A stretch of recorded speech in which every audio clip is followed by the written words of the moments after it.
Together we pray to Allah Ta'ala. 5 times a day, it's a duty upon us, so never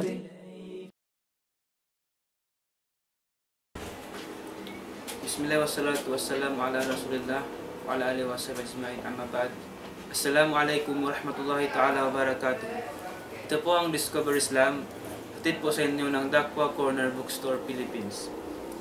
Ang aking kasama po ay si Brother Omar Gonzales. Hindi ko na papatagalin pa ang aking salita. Ang ating paksa ngayon ay tungkol sa similarities ng 5 pillars of Islam sa ibang relihiyon. Inshallah, brother. Una po sa lahat, binabati po natin ang lahat ng ating mga televiewers, sa lahat po ng mga sumusubaybay po sa programang Discover Islam. Lahatin sa inyo ng Dakwa Bookstore. Ako po ang inyong lingkod, Brother Omar C. Gonzales. Ay bumabati po sa inyong lahat ng pagbati ng kapayapaan. Assalamualaikum warahmatullahi ta'ala wabarakatuh. Tulad po ng dati, narito po tayo ngayon sa paksang iniwan po natin noong nakaraang sesyon tungkol po sa 5 haligi ng Islam. Ang pagkakahawig po nito sa ibang pananampalataya. Halimbawa po sa pananampalataya ng aking pinanggalingan, ang nakagis ng pananampalataya ko po yung tinatawag pong ako po isang Roman Catholic. So, sa pananampalatayang Islam, meron pong tinatawag na 5 haligi. Ang una po rito yung Shahada o yung pong pagpapahayag ng pananampalataya or the declaration of faith. Kung saan po dito ang isang tao na gusto magbalik sa pananampalatayang Islam, wala po siyang ibang gagawin, wala pong binyagan sa pananampalatayang Islam. Ang gagawin lamang po niya, siya ay sasaksi, siya ay susumpa. He will testify that there is no God worthy of worship but Allah alone. And Muhammad, he will testify that Muhammad is the messenger of Allah. Sa wikang Arabic po na sinasabi, Ashhadu an la ilaha illallah wa ashhadu anna Muhammad Rasulullah. I bear witness that there is no God worthy of worship but Allah alone. And I bear witness that Muhammad is the messenger of Allah. Sa pagsasabi po niyan mula po sa iyong puso, busila, ikaw po ay bumabalik sa pananampalatayang Islam.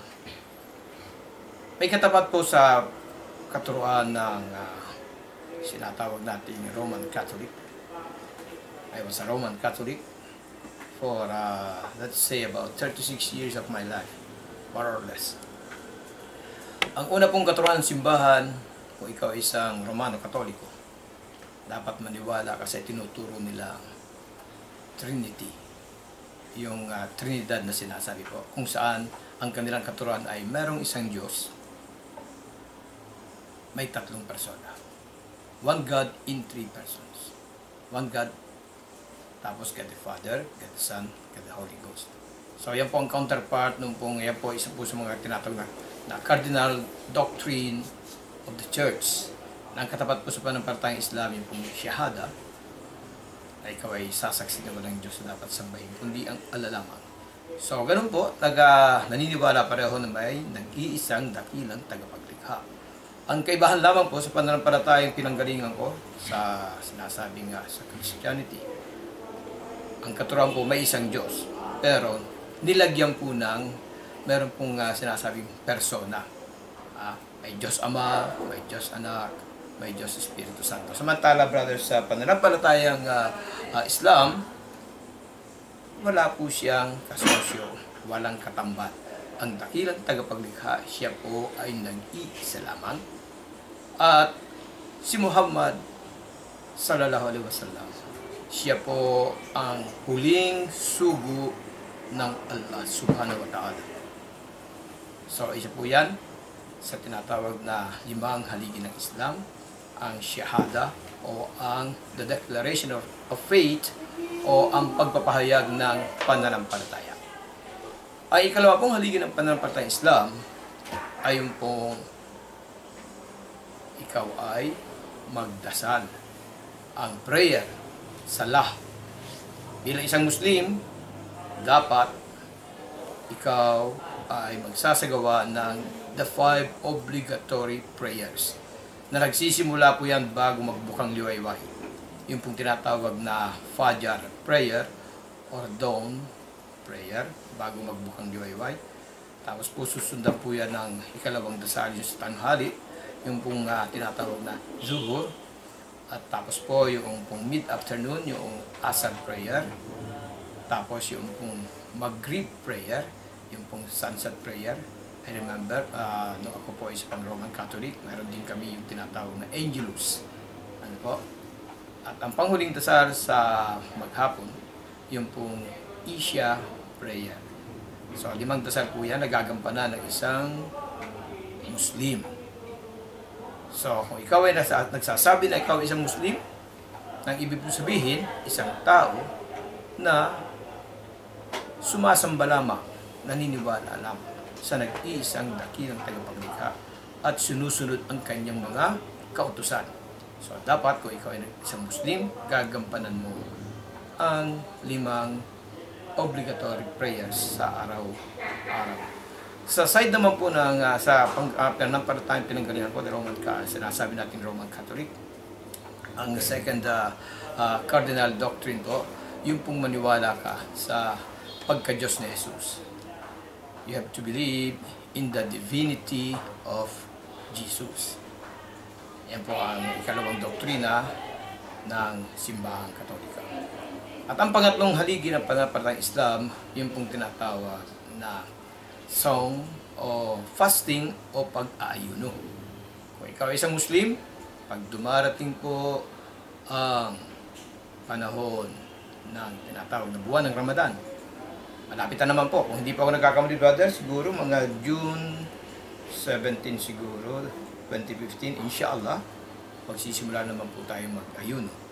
Buwan ng Ramadan. Kung hindi pa ako nagkakamali na po, sa mga June 17 more or less, will be the Ramadan. Kung ikaw isang Muslim, magsasagawa ka ng 1 buwang pag-aayuno. 1 month fasting. Sa pananampalatayang pinanggalingan ko po sa Romano Katoliko, meron din pong tinuturo sa amin na pag-aayuno. Kung ikaw ay isang Roman Catholic, mag-aayuno pa rin. Pero mamaya ko po ibibigyan ang pagkakaiba. Although we say, halimbawa, ang Muslim pala naniniwala may Diyos, ang Kristiyano naniniwala may Diyos. So, pakikita ko na lang po mamaya ang pagkakaiba. Ang Muslim pala, pangalawang haligi ng Islam, siya ay nagdarasal 5 beses sa isang araw.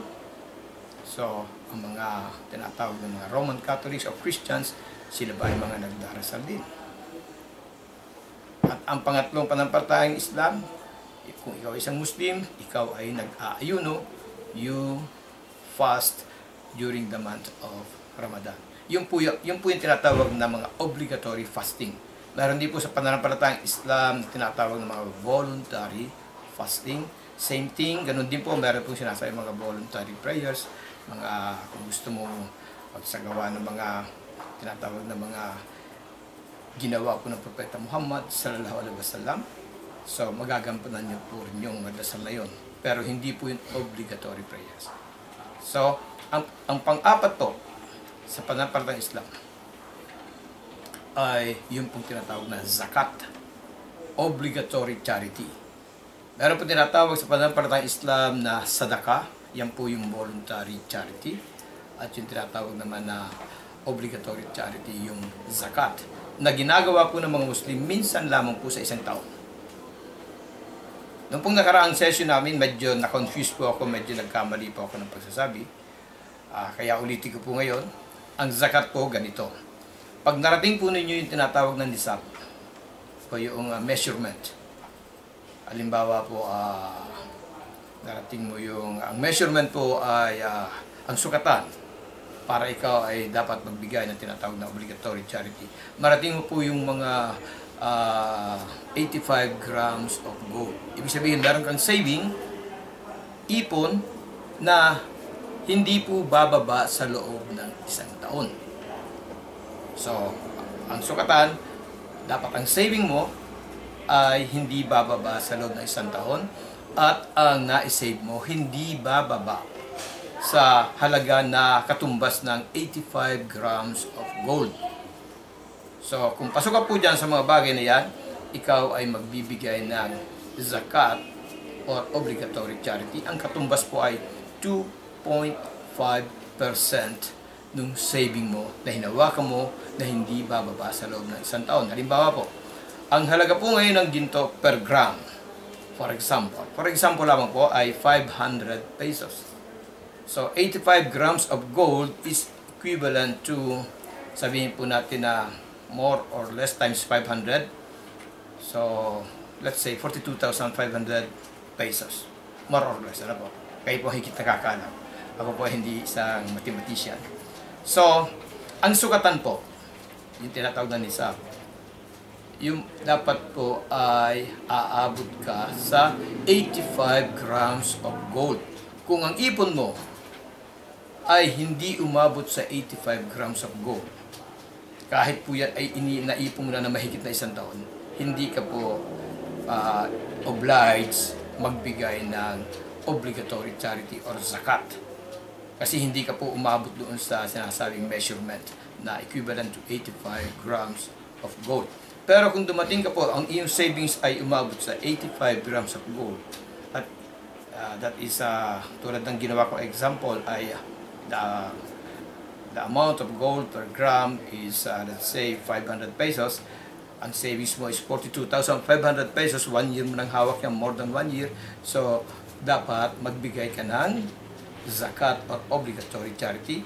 From that amount, 2.5%. So, roughly, if you get the 42,500, you get the 2.5%. That will be about more or less 800 pesos. Yan po ang gagawin mo. Ibibigay mo po, ikaw mismo magbibigay sa 8 tao na binanggit po sa surah or chapter, yung Taubat, ano po? Chapter 9 ng Glorious Quran. Isa po dyan ang pagbibigyan mo yung mga sinasabi, mga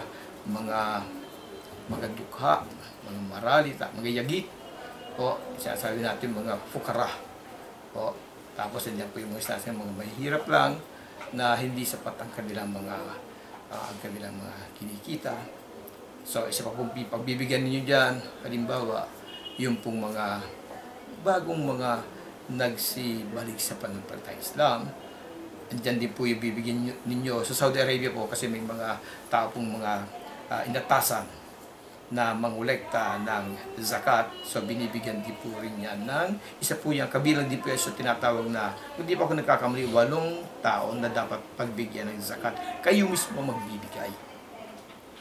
So, ang pagbibigay po, minsan lamang sa isang taon. Kung wala ka po, hindi naman tayo mayaman. Diba? Ikaw ang dapat bigyan. So, kung may magtatanong, anong pagkakaba? Halimbawa, sa pinanggaling ng pananampalataya, doon po sa amin, kada sisimba kami, Sunday, sisimba kami. Roman Catholic po ako. So, lilimos tayo. Medyo ayaw mo magbigay, kaya lang medyo nahihiya ka, ang katabi mo medyo maganda, mabango, sexy, medyo magpapakitang gilas ka, kahit natitirang 100 pesos na rin sa pitaka mo, bubunuti mo yan. So, maibigay lamang. In Islam po, hindi ganon. Hindi ganon lang po ang pagbibigay po. So, there is the, sinabi ko pong sadaka or charity, hindi pa obligatory, kahit every second of your life, kahit na every minute of your life, kahit every day, 365 days a year, magbigay ka ng charity, yung pong sinasabing sadaka, yung pong hindi obligatory, pwede po. Kaya lang po, ang re-require lamang po yung sinasabing obligatory charity, yung zakat, yan po ay once a year lamang ginagawa at may kondisyon po. Kung wala kang kakayahan, ikaw ang dapat bigyan. At ang panglima pong haligi ng pananampalatayang Islam, yung pong pagsagawa ka ng yung pong paghahajj, pilgrimage to Makkah. Doon po sa House of Allah, doon po sa, nasabi natin na parang box na square, makikita nyo sa mga drawings, sa mga litrato, yun po yung Kaaba. Makikita po niyo the first house of worship na built, na itinayo po, ano? So, diyan po nagpupunta mga Muslim. Ang requirement po dito, siyempre, natural, you must be a Muslim. You must be sane, ano po, pati ng isipan, may kakayahan na maglakbay dahil kailangan po ang gastos, kailangan ng pera, at ikaw po ay nasa maayos na pangatawan, at ginagawa po ito once in a lifetime. Minsan lamang po sa tanang buhay mo. Kung ikaw po ay walang kakayahan, hindi po problema. Hindi po problema. Huwag niyong problemahin po yun. So, yan po ang tinatawag na 5 haligi sa pananampalatayang Islam. Ang counterpart naman po, sinasabi natin the 5 cardinal doctrine of the church. Unang-una, katuroang simbahan. You have to believe, if you are a Roman Catholic, you have to believe yung katuroan nila na ang Diyos ay isa, may 3 persona. Trinity. God the Father, God the Son, God the Holy Ghost. The second cardinal doctrine of the church, you have to believe in the divinity of Jesus Christ. And the third cardinal doctrine, maniwala ka, you have to believe in the divine sonship of Jesus Christ. Pang-apat, you have to believe in the original sin. Number 5 po, andun po yung atonement, you have to believe, kasama po dyan yun, Jesus died for you. Jesus died in the cross. So you have to believe in all those 5 cardinal doctrines kung ikaw po isang Roman Catholic. So, binabalik ko po sa ating host, kay Brother Nizar, para po sa pagpapatuloy ng ating programa. Brother Nizar. Brother, yung regarding sa Jesus died for you. So yung Diyos na pagkamatay sa kasama. Yan. Ang katuroan pong yan na nakagisnan ko nung ako'y Roman Catholic, God died for me. Si Jesus nagpakamatay para sa akin. Katuroan po ng simbahan yan. Ano po? Kasi sa katuroang simbahan, mayroon po tinatawag yung sinabi ko po kanina, the fourth cardinal doctrine of the church, maniwala ka rin sa tinatawag na original sin. Ano yung original sin? Na ang tao raw po, hindi pa siya pinapanganak, may kasalanan na. Paano nangyari yung brother, ha? Matatanggap mo, Brother Nizar? Lumabas ka sa daigdig, sa mundo, wala kang kamalay-malay, may kasalanan ka na raw. Yan ang katuruan ng simbahan. Paano nagkaroon tayo ng kasalanan? Ha? Nandun pa tayo sa sinapupunan ng ating mga nanay, may kasalanan na raw tayo. Ito po yung sinasabi, katuruan ng simbahan, na ang Allah subhanahu wa ta'ala, lumikha ng tao, unang lalaki, si Adam. Naniniwala po mga Muslim dyan. Kaya po kita po ninyo, sa ating po mga kapitbahay, the Christians, magsasabi natin mga Kristiyano, we have so many things in common. We both believe, kapwa po tayo naniniwala sa unang magulang, sa unang taong nilikha, Adam. So, si Adam daw po, alayhisalam, nang nilikha, and then from mula sa kanyang ribs, ano po, sa likod na bahagi, sa babang bahagi, pinakabaluktot, nilikha naman ang kanyang asawa, nilikha ang unang babae, ang ina ng sangkatauhan. Kung tawagin sa katuroang Kristyanismo, si Eva. Sa katuroang Islam, Hawa. Alright, brother? So, patapos po silang likhain ng Allah subhanahu wa ta'ala, inilagay sila sa tinatawag na Garden of Eden. Katuroang Kristyanismo ito, katuroang simbahan. At sila ay pinahintulutan po ng Allah subhanahu wa ta'ala na malaya kayong makakagalaw dyan, makakakilos, gawin yung gusto niyong gawin, huwag lamang kayong lalapit sa isang partikular na puno. At huwag niyong kakanin ang bunga ng punong ito. Pero sa kabubulong po ni Satanas, natukso po ang ating unang magulang, sila ay nagkasala. Nasuway nila ang utos ng Allah subhanahu wa ta'ala na huwag silang lalapit, huwag silang kakain ng bunga ng punong kahoy na yun. So dahil po sa pangyayaring yan, ayon sa katuruan ng simbahan, na kung saan I was po Roman Catholic for, let's say, about mga 36 years of my life. Dahil sa kasalanan yan, pumasok ang kasalanan sa mundo, sa sangkatauhan. Kasalanang nagawa ni Adan at ni Eva, nagkaroon ng share ang lahat ng mga anak, magiging anak ng mag-asawahang Adam and Eve. So, saan po ba tayo nagaling? We all believe galing po tayo kay Adam and Eve. We all believe. Ang sinasabi ko po rito sa ating mga naniniwala lamang na tayo ay nanggaling sa unang magulang na si Adam and Eve. Pero kung ang paniwala niyo po ay yung theory, yung sinasabing Darwin, yung theory ni Darwin, na kung saan nanggaling daw po tayo sa unggoy, so hindi po kayo kabilang sa sinasabi ko tayo yung mga anak ni Adam and Eve. So, hindi pa tayo sinisira sa daigdig, may kasalanang mana, yung original sin, may kasalanan na raw po tayo. So, para mawala ang kasalanan iyan, kaya kung mapapansin po ninyo ang cardinal doctrine of the church, kailangan maniwala ka sa pagka-Diyos ni Jesus, the divinity of Jesus Christ. Tapos maniwala ka the divine sonship of Jesus, ay anak ng Diyos ni Jesus. So, para po mawala ang kasalanan yan, ang turo ng simbahan, ang anak ng Diyos, si Jesus, magbo-volunteer, ibibigay niya ang kanyang buhay para lamang matubos ang kasalanan ng sangkatauhan, para mawala ang original sin. So, yan po ang katuruang simbahan. May original sin. Sa Islam po, wala pong original sin. Bakit, brother? Ang katuruan mong Islam,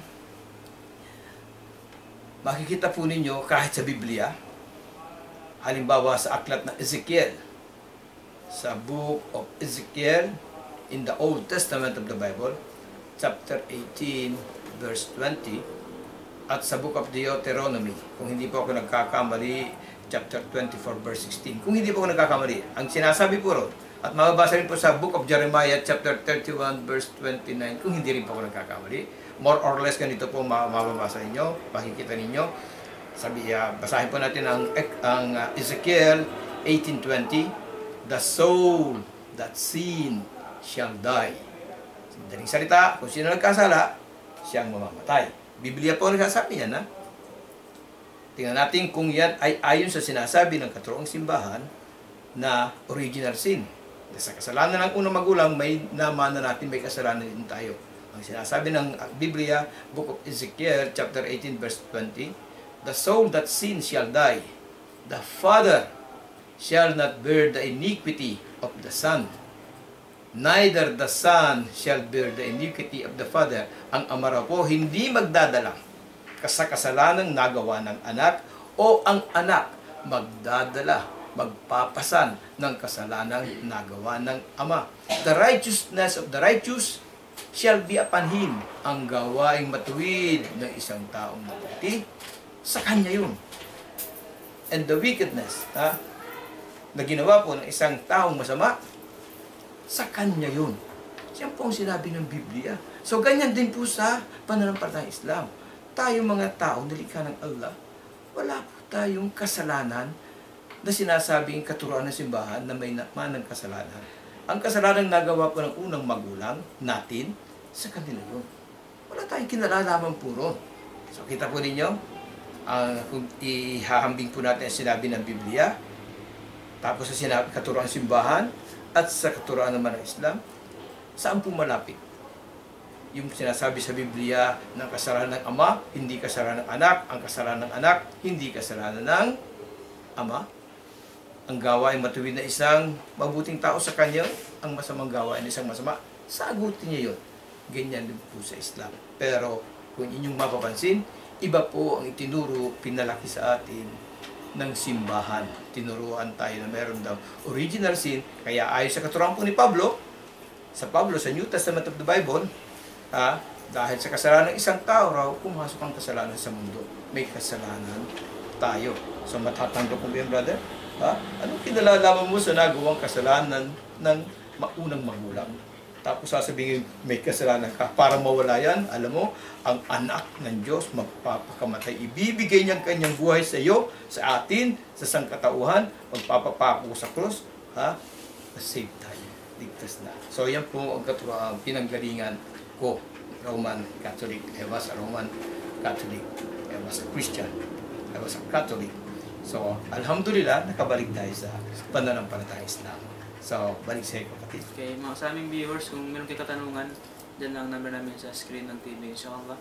Brother, yung regarding sa original sin, kapag yung knowledge doon, yung original sin, yung nagkuhan si Jesus Christ. Ang original sin din yung nagkasala ang unang magulang, na disobey ang Allah, wag kayo lalapit sa punong yan, wag kayo kakain ng bunga yan. Na disobey. So, para mawala yung kasalanan yun, dahil nagkaroon tayo, dahil sa kasalanan ng magulang, unang magulang, para mawala raw yun, kailangan yung anak ng Diyos. Sino ang anak ng Diyos? Katuruan ng simbahan. Tulad na sinabi ko po kanina, sa the 5 cardinal doctrines of the church, pangalawang doktrina, pangunahing doktrina ng simbahan, ang pagiging Diyos ni Jesus. So, pangatlo, pagiging Diyos anak ni Jesus. So, ang sabi ng simbahan, para mawala ang kasalanan ng mana, the original sin, ang anak ng Diyos. Sino yung anak ng Diyos? Si Jesus. Yan po ang aming nakagisnan sa matagal na panahon, yung aming pinaniniwalaan. Pero kita po ninyo, sa ating pagbabalik po sa serious, tinatawag natin serious Bible study, paliwanag po makikita ninyo, hindi lamang pala si Jesus ang anak ng Diyos sa Biblia. Pero sa pagpapalagi po sa atin ng simbahan, sa katuruan simbahan, parang pinalalabas lamang na si Jesus lamang ang anak ng Diyos. Samantala, kung babalikan po natin ngayon ang Biblia, makikita nyo, ang Biblia pala, maraming sinasabi yan, maraming anak ng Diyos. Kahit si Adam, ang unang magulang, alayhisalam, siya ay anak ng Diyos. Yan po ay mababasa rin natin sa Biblia. Kaya lamang po, tulad na sinabi ko sa unang segment po natin, sa nakaraang presentation natin, na sa matagal na panahon, tayo po nang masakop ng mga Kastila, kung saan sila ay naghari dito sa ating bansa sa loob ng humigit kumulang 350 years. Yan po ang itinanim nila sa utak ng ating mga ninuno at pati po sa amin na inabot ng katuroan yun ng panahon yun, itinuro po sa amin, naniwala po kami sa kanilang katuroan na Jesus, Diyos, anak ng Diyos. Alhamdulillah, nakabalik po kami sa pananampalatayang Islam, naliwanagan po kami na hindi kailanman ang Allah subhanahu wa ta'ala ay ipinanganak, hindi kailanman nagkaroon ng anak. Siya ay nag-iisa lamang, tulad ng katuroan po ng mga propeta ng Allah, tulad ng katuroan halimbawa ng propeta Moses, propeta Abraham, propeta Noah, propeta David, kahit si Jesus, ay salam. Hindi kailanman ang mga propeta, ang mga sugo ng Allah ay nagturo ng tulad ng itinuro sa amin ng simbahan na isang Diyos, tatlong persona. Wala po tayong mababasa na ang mga propeta, sugo ng Allah ay nagturo ng isang Diyos, tatlong persona. Itinuro po nila, iisa lamang ang dakilang tagapaglikha. Siya lamang ang karapat dapat sambahin. Kaya nga, Brother Nizar, kung mapapansin mo, ang mga sa mga tahanan ng ating mga kapitbahay ng mga non-Muslim, especially the Christians, the Roman Catholic, meron po silang mga litrato dyan, may mga calendars, ang litrato dyan ay picture of Jesus Christ. Makikita mo nakaganyan ang kamay ni Jesus Christ. Medyo nakaturo pa, sabi nila sa Sacred Heart of Jesus, nakaturo ganyan. Sa matagal na panahon po, kung hindi pa ako nakabalik sa pananampalatayang Islam, hindi ko malalaman ang ibig sabihin ng bakit nakaganyan ang hinuturo ni Jesus Christ. Pansinin po ninyo mga Muslim. Kami po, sa pagsasabi namin sa pagdarasal sa araw-araw, Asyhadu Allah ilaha illallah. Ako'y sumasaksi na walang Diyos, so dapat sambahin ang aming mga daliri po. Kita po ninyo, nakaturo, isa ang sinasabi pala ni Jesus Christ na nakaganyan-kanyang daliri, ako ay sumasaksi na walang Diyos na dapat sambahin, kundi ang Allah lamang. There is only one God. Kaya pala po nakaganyan si Jesus Christ. Alhamdulillah, praise be to Allah, nakabalik po ako sa Islam, kaya naunawaan ko ang mga bagay niya. Kung hindi po, hanggang ngayon, ako po ay mabubuhay o nabuhay sa kadiliman. Alhamdulillah. So, may maaaring mga katanungan na tungkol sa fasting, Brother Nizar, ano ba yung kaibahan sa Islam, kaya sa Kristyanismo, baka may mga katanungan dyan sa'yo, pagpatuloy na natin. Brother, yung about sa sala, kung sa atin 5 times a day, meron ba sa kanilang Kristiyano mo? Okay. Sa Biblia, kung nagbabasa lamang po tayo ng Biblia at inuunawa natin ang Biblia, sa aklat ng Daniel, Book of Daniel, ano po? Makikita po niyo yan nung panahon ni Propeta Daniel, kasi Daniel was a prophet, no? It's in the Bible. Matapos na mapirmahan ang sulat na inihain ni Prophet Daniel sa hari, kung hindi pa ako nagkakamali, sa pagpapasalamat niya, umakyat siya sa second floor ng kanyang bahay at binuksan ang kanyang bintana towards Jerusalem. May kibla sila ba? May direction of prayer. At siya ay nagdasal tulad ng kanyang nakagawian, 3 times a day nagdarasal sila. So, kita mo sa atin 5 times a day, di ba? Sabi nila, uy, grabe naman kayo. Okay lang yun, dahil yan ang utos ng Allah. We believe in Allah. Ngayon, kayo nababasa niyo sa Biblia, si Daniel, Prophet Daniel, they prayed 3 times a day. Pero bakit? Hindi natin ginagawa. Ang alam lang natin, ganito, ganyan. So, tayo po mga Muslim, kung anong sinabi ng Allah subhanahu wa ta'ala, iniutos sa kanyang propeta, sa kanyang mga sugo. So, yun pong sinusunod natin. Alhamdulillah. Halimbawa yung, siguro may gusto kayo tanong tungkol sa pag-aayon, no? Brother Nisa. Yung pag-aayon ng brother, kasi yung mga silang hindi Muslim, meron din silang ayuno. Okay. So, tulad ko na sinabi ko sa inyo, for almost 36 years of my life, I was a Roman Catholic. Sa amin po, itinuro rin po ng simbahan ang pag-aayuno. So, pansinin po ninyo, tingnan po natin kung sinusunod ba natin ang pag-aayuno ni Jesus Christ. Kasi po bilang Kristiyano, ang ibig po sabihin ng Kristiyano, we are Christ-like. Katulad tayo ni Jesus, ginagawa natin kung anong ginagawa ni Jesus Christ. O bilang Christian, ibig sabihin, sinasabi na sinusunod natin si Jesus Christ. So, tingnan po natin kung sinusunod natin si Jesus Christ. Pero bago po yan, tingnan nyo mga Muslim, pag dumating po ang buwan ng Ramadan, kasi po isa po sa mga haligi sa pananampalatayang Islam ang pag-aayuno. Katulad ngayon, more or less mga June 17, kung di ako nagkakamali, Ramadan na naman. So, pag dumating ang buwan ng Ramadan, kami po mga Muslim all over the world. Ano po, mga Muslim na nasa tamang pag-iisip, nasa sapat na pag-iisip, na nasa maayos ang pangatawan, at may lakas pa po, kami po ay mag-aayuno magmula po sa pagsikat ng araw, bago sumikat ang araw, hanggang sa paglubog ng araw. Yan po ang panahon na kami po ay hindi kakain, lalayuan namin ang pagkain dahil sa pagmamahal po namin, sa pagsunod po namin sa dakilang tagapaglikha, lalayuan po namin ang mga inumin, kahit anong sarap niya, dahil po sa pagmamahal namin, sa pagsunod po namin sa dakilang tagapaglikha, lalayuan po namin ang init ng aming mga asawa, sa maghapon mula sa bago pagbukang liwayway hanggang sa paglubog ng araw, dahil po sa pagmamahal namin sa ating tagapaglikha ng lahat na hindi nakikita. At yan po ang paraan ng pag-aayuno na gusto ko idagdag, brother. Pati po yung mga pagsasalita. Pati po yung mata. Nag-aayuno rin po yan. We abstain. Lumalayo tayo sa mga bagay na mga medyo nakakapukaw ng damdamin. Yung mga nakakapagpainit ng katawan. Ang fasting po, hindi lamang po yan nakatuon sa hindi ka kakain, hindi ka inom, hindi ka sisingin sa asawa. Kasama rin po dyan, sa pag-aayuno, yung iwasan mo yung pagsasalita ng mga hindi maganda, pakikinig sa hindi maganda, pagtingin sa hindi maganda, mag-aayuno rin po mga bagay niya. Kasi may mga nakikita po tayo dyan, nag-aayuno, kaya lamang hindi maiwasan, mainit po, di ba? So, pupunta sa lugar na malamig, pasyalan ng mga tao, hindi nga naman siya mahihirapan sa pag-aayuno dahil medyo malamig, hindi masyado mauuhaw, pero ang mata, walang tigil po sa pagtanaw sa mga naggagandahang nilikha ng Allah.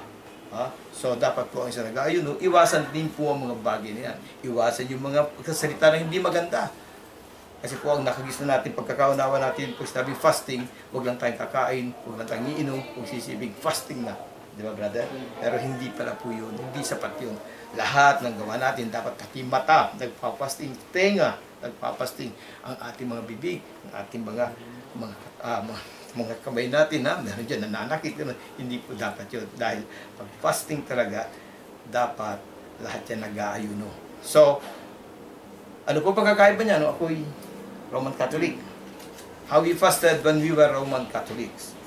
Sa amin po, ang katuruan po ng simbahan, ang pag-aayuno ay ginagawa po namin tuwing Biyernes Santo lamang. Just recently, tayo po ay nagkaroon ng tinatawag na Holy Week.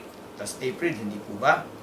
So, ang buong simbahan sa mundo, the Roman Catholic churches in the world, pagdating po ng Holy Friday, Good Friday, ayuno. Paano po ang pag-aayuno namin? Pwede po kaming kumain, pwede po kaming uminom, ha? Basta wag lamang kaming kakain ng karne. Okay, Brad, ha? So, that is fasting. Yan po ang aming natutunan pag-aayuno. Pwede kaming uminom ng juice, uminom ng mga drinks, kumain ng food, kumain ng mga chocolate, fruits, etc. Wag lang kakain ng karne. Parang na-diet lang sila, brother. Yun nga ang nangyari, brother, nung ako'y matanong, Brother Omar, ano ba ang pagkakaiba nung ikaw ay isang Roman Catholic sa pag-aayuno mo at ngayon ikaw ay isang Muslim? So sinabi ko, ang akin palang na ginagawa noon, una-una, hindi ko sinusunod ang ginawang pag-aayuno ni Jesus Christ sa Biblia at ni Prophet Moses sa Biblia at ng mga propeta sa Biblia kasi sila ay nag-ayuno. Particularly, mababasa ninyo sa Book of Deuteronomy, in the time of Moses, at sa time of Jesus, sa mga sinasabing Gospel, according to Matthew, makikita po ninyo, no?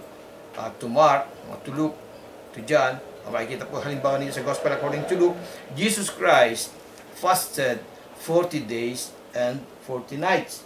Bible yan, ha? So, kung sinasabi ko na ako isang Kristiyano, which ang kahulugan po ay Christ-like, katulad ni Jesus, o sinusunod ko sa Jesus, dapat mag-aayuno na rin ako ng 40 days and 40 nights. Pero, tinan po ninyo ang aming ginagawa, ang tinuro ng simbahan, pag-aayuno lamang kami pag Biyernes Santo, at yun lang, huwag kang kakain ng karne, pero pwede kang kumain ng ibang mga kakanin, pwede uminom ng mga inumin. So, natanong ako, ano ang masasabi mo tungkol sa fasting mo noon sa ngayon? Yun na nga po tulad na sinabi niyo, Brad, hindi pala po fasting ginagawa ko noon. Diet. Nagda-diet pala po ako noon. Huwag po kayo magagalit. Bakit po sinabing diet? Hindi nyo napansin, meron tayong mga kaibigan, mahal sa buhay, medyo healthy, medyo po healthy ang kanilang pangatawan, medyo conscious sa kanilang beauties, alukin natin na kumain ng sweet, chocolate, imported to galing Amerika o galing sa Switzerland o kaya mga Dutch plan. Anong sasabihin po sa atin? Ay, ayoko. Bakit? Kasi nag-religious ako. Kasi tataba ako. Ayoko yan. Pero subukan nyo i-offer yung grapes or ibang kakanin. Gusto ko yan, gusto ko yan. So, ganun po nangyari sa amin noon. Nagpa-fasting daw kami. Hindi kami kumakain ng karne, pero pwede kami uminom, pwedeng kumain ng ibang kakanin. So, ano pong tawag doon? Fasting ba? Sa standard ng the way the Muslims fast, hindi pala po fasting. Diet lamang. So, no hard feelings, no hard feelings, huwag po kayong magagalit. Ito po ay bahagi lamang po ng ating pagbabalik sa Islam na ibinabahagi po namin sa inyo. Balik sa kapatid. Yung sa zakat, brother, meron bang zakat ng Kristiyano?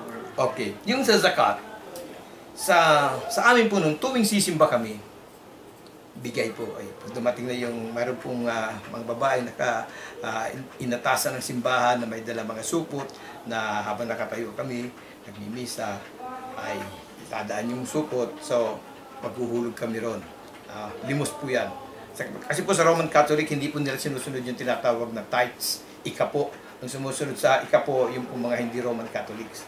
So, sa Roman Catholic, pagkasisimba kami, merong limos. Bibigay lang namin limos ang alms. Ganun. Sa hindi po mga Roman Catholics, tithe, ikapo.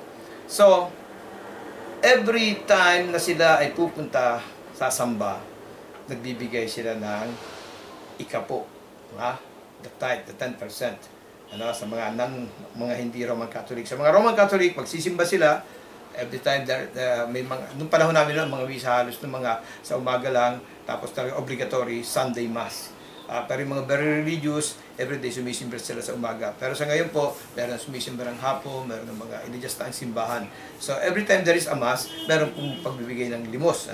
So magbibigay ka. Meron naman mga grupo na hindi Roman Catholics na twice a week, pupunta sila sa kanilang church service. So nagbibigay sila ng ikapo of tithe. Minsan, ganito po ang nangyari.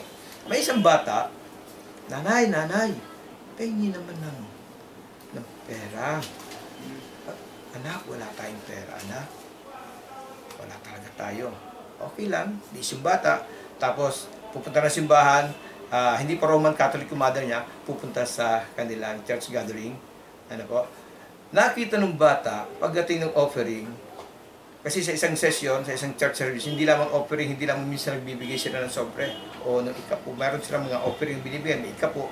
So napansin ng bata na nagbigay yung nanay niya ng pera. Sabi niya, hinili niya sa laylayan ng damit yung nanay niya. Mama, sabi mo wala kang pera. Ba't may binigay ka? So yun pong damdamin ng bata. Tiniis ng nanay yung kanyang anak na hindi mabigyan ng pera. Dahil gusto ng bata na humihingi ng pera, maaaring nagugutom, ibibili ng pagkain, na pagdamutan ng ina. Pero pagdating doon sa pagsamba, ibinigay niya yung kakaunting pera niya, wala na nga siya. Sa Islam, hindi po tayo required magbigay kung wala tayo. Ang required lamang magbigay, yung sinasabi natin, obligatory charity, yung pong may kakayahan, hindi po natin sinasabing mayaman lamang. Kasi hindi lamang po mayaman ang may savings. Kasi po ang misconception dito, marami po ang akala nila, ayun lamang mayaman.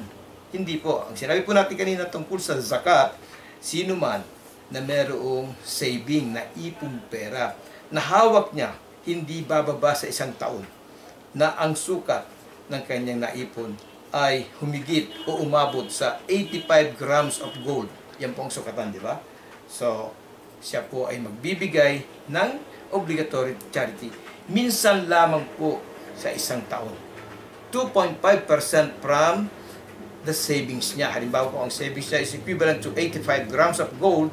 Let's say this time, ang presyo ng gold ay per gram is 500 pesos. 500 pesos times 85 grams of gold, roughly, it will be 42,000 something. From the 242,000 pesos na savings mo, more than, hindi bababa ng 1 year, kukunin mo dyan ang 2.5%, which is roughly mga 800 pesos, more or less. Yan po ang ibibigay mo. Ikaw mismo magbibigay. Hindi tulad sa simbahan na may supot yan, ihuhulog mo. O kaya doon sa, hindi ka Roman Catholic, doon sa mga boxes na binibigay, di pinakasobre. Ikaw mismo magbibigay, ako mismo.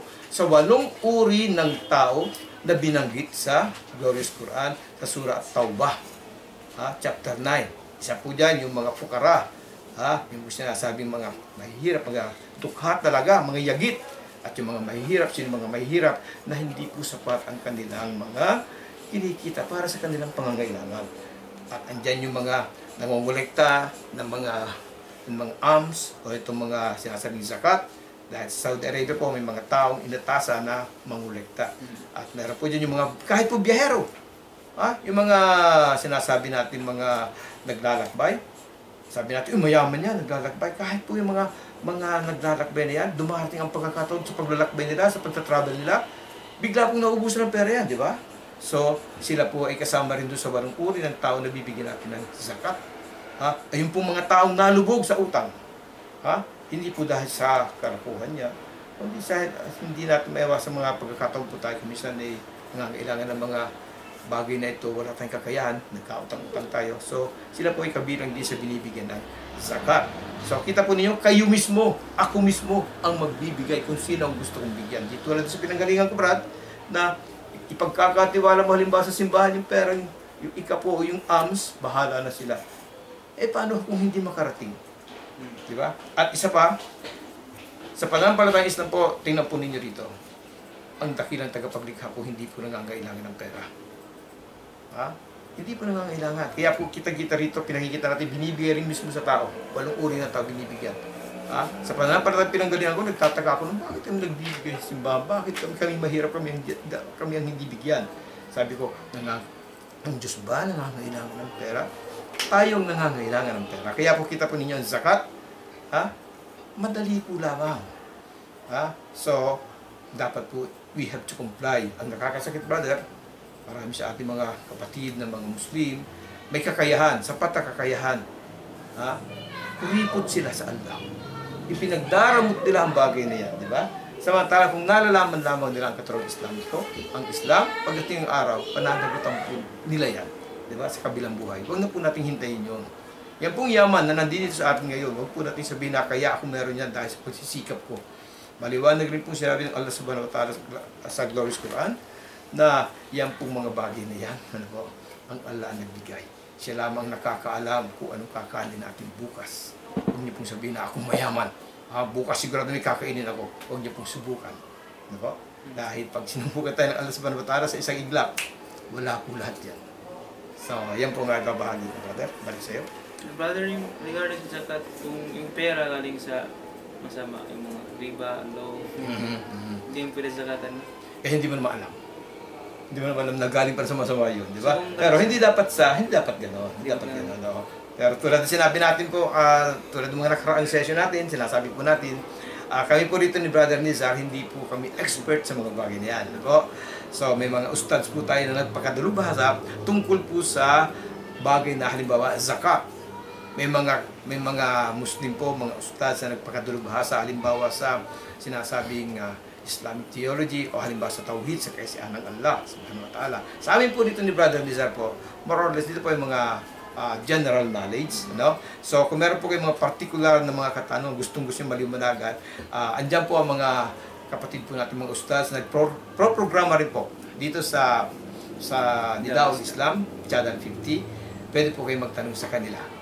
Salamat. Brother, yung sa Hajj, ano yung sa Rome, ay mga Roman yung okay. So, yung Hajj po, nung kami makabalik sa Islam, doon namin nalaman na ito pala yung nandun sa Biblia. Kasi ang ginagawa po sa Biblia, ang ginagawa po pala pag nag-Hajj ay mga Muslim, sinasariwa, ginugunita, ginagawa lamang po natin yung mga ginawa halimbawa nung kapanahon ng propeta Ibrahim alayhisalam.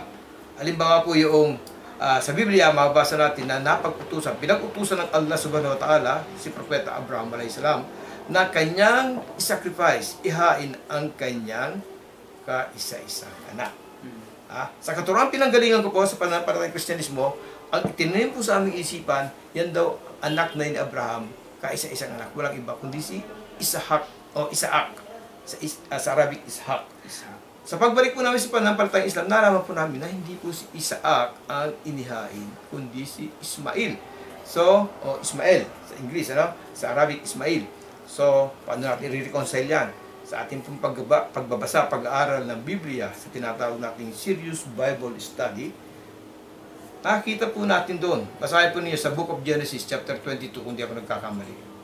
Kung hindi Genesis chapter 21, chapter 22, ang sabi po ron, sa isang chapter na yon, 3 beses sinabihan, sabi raw ng Diyos doon sa chapter na yon, sinabihan si Prophet Abraham, ang iyong nag-iisang anak. Ang iyong nag-iisang anak. Sinabi ron, Isaac. Samantalang, kung unawain po natin, pag sinabihan kita, Brother Nizar, na ang kaisa-isa mong anak, understood, wala ka ng ibang anak pa. Hindi ko na kailangan sabihin sa'yo na ang kaisa-isa mong anak, Nizar, na si Isaac. So, doon po sa Biblia, ang kaisa-isa mong anak na si Isaac. So, sa pagbalik po natin sa Islam, sa gabay ng Allah subhanahu wa ta'ala, naliwanagan po tayo na talagang may pagbabagong ginawa doon sa Biblia, sa mga isinulat doon. Pilit na pinalalabas na si Isaac ang inihain. Samantalang, kung uunawain natin yung the only son, yun lamang po ang iyong nag-iisang anak, kahit hindi na sabihin si Isaac. Dahil pag sinabi natin, wala kang ibang anak, si Ismael, dahil si Ismael po ang unang anak ni Prophet Abraham, sa matagal na panahon, wala pong kapatid si Ismael. Nasundan lamang po si Ismael, kung babasahin natin ang Biblia, teenager na po si Ismael, saka palang nabuntis si Sarah, na the wife of Prophet Abraham, the first wife, na ina ni Isaac. So, makikita po ninyo dyan, na inihain, ganun din po ang ginagawa namin. Pag nag-Hajj kami, meron kaming sacrifice, dahil nung tatangkay na po ni Prophet Abraham, ayon sa Biblia, na isacrifice ang anak niya na si Isaac, ito ng angel, hinawakan ng kanyang kamay, sinabi, iyon ang ihain mo, yung kambing, o yung tupa. dahil ang ginawa sa ng Allah, pagsubok lamang. So, ganoon din po sa Islam. So, ang isasacrifice si Ismail, pero hindi natuloy dahil pagsubok lang ng Allah subhanahu wa ta'ala kay Propeta Abraham, tapos andyan na po yung kambing o yung sheep. Kaya taon-taon sa mga nagha-hajj, nagsasagawa po ng hajj, isa po sa mga haligi ng pag-hajj, yung ikaw ay mayroong isasacrifice na kambing, o tupa, o camel, depende sa kakayahan mo. So, may mga bagay pa po dyan, na makikita po ninyo minsan sa pagpaksa po natin ng malawakan hajj, makikita po ninyo. Nandiyan din po sa Biblia. Salamat po. So brother, yung doon na nasabi mo yung similarities ng 5 pillars of Islam sa Kristiyano. Kasi isang last question ko brother, yung ano yung sekta yung sa Manila yung magbuhat sila ng santo?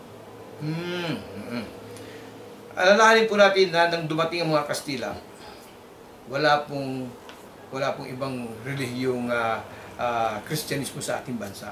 Bago po dumating ang mga Kastila, March 1651, nung dumating si Magellan sa ating bansa, bago siya dumating, ang Islam, 144 years na nakatayo na po, namamayagpag sa malaking bahagi ng ating bansa. Ang Islam po, halimbawa, ay nandiyan na sa Catanduanes, nandiyan na po sa Pampanga, nasa Manila, nasa Batangas, nasa Mindoro, nasa Panay, nasa Cebu, nasa Samar, nasa Palawan, nasa Mindanao, nasa Ulo. 144 years nakatayo na po, saka pa lang dumating ang mga Kastila na pinamumunuan ni Magellan na isang Portuguese. Kailan? March 16, 1521.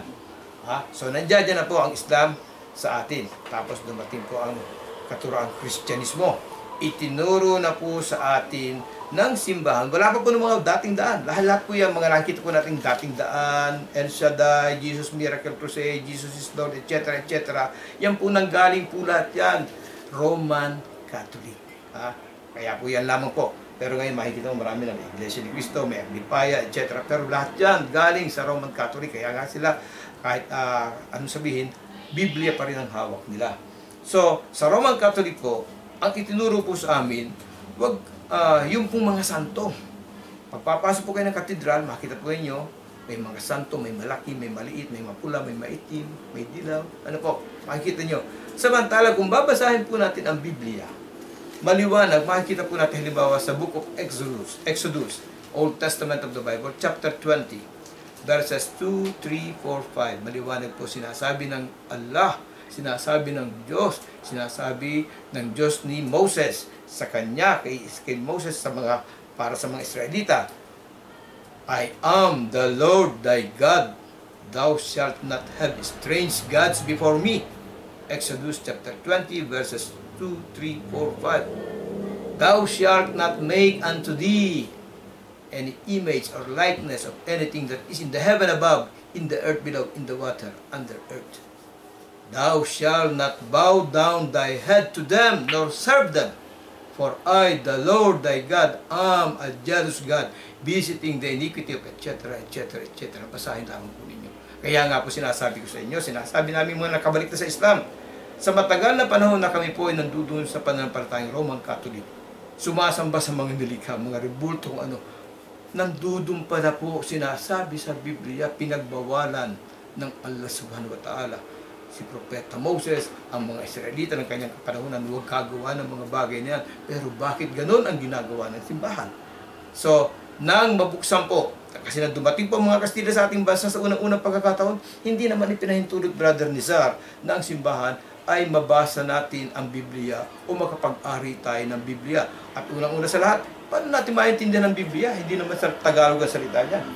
So, ang Biblia po sa matagal na panahon, dumating ang Kastila sa ating bansa, sila rin po ang nag-iingat, nagbabasa, nag-aari ng Biblia. Sa panahon po ng mga Kastila, hindi po nararapat na tayo ay mag-ari ng Biblia. Isang kasalanan laban sa simbahan, sa mga Kastila, nung panahon yun na mahuli tayo na nag-iingat, nagbabasa, nag-aaral ng Biblia. So, sa kanila lamang po ang Biblia. At ang itinuturo lang po nila from the time they captured Raja Suleiman of Tondo at ang kanyang mga followers, dahil yan po mga unang dinigma ng mga Kastila lang makarating sa ating bansa. Hindi po ang mga Tausug, hindi po ang mga Mindanao Muslim sa unang ginera ng mga Kastila, kundi si Raha Suleiman ng Tondo. Lumagapi nila, itinuro, Jesus Diyos, anak ng Diyos sa umaga, Jesus Diyos, anak ng Diyos sa tanghali, Jesus Diyos, anak ng Diyos sa gabi. Pero kung babasahin natin ang Biblia, wala naman palang mababasa, wala palang nakasulat sa Biblia na dala ng mga Kastila na nagsasabi na, Jesus Diyos, anak ng Diyos, sambahin niyo ako. Wala tayong mababasa. Wala tayong mababasa sa Biblia. Sinabi ni Jesus, I am God, worship me.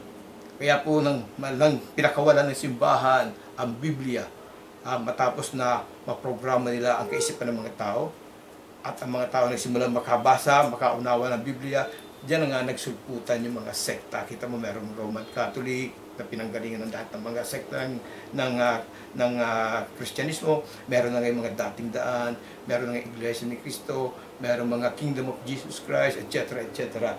Biblia ang hawak nila kasi kanya-kanya silang interpretasyon pagkakauna sa Biblia. So, yung mga paksang yan, pwede po natin talakay pag-aralan tungkol halimbawa sa Biblia sa mga susunod na mga araw. Okay, alhamdulillah. Mashallah. Narinig po natin ang paksa natin ngayon. Clear na clear po. Meron tayong basis and proofs, evidences sa Bible po kinuha ni Brother Omar. So, maraming conflict po sa Bible. So, ating mga kapatid na Kristiyano, mag-isip-isip po kayo.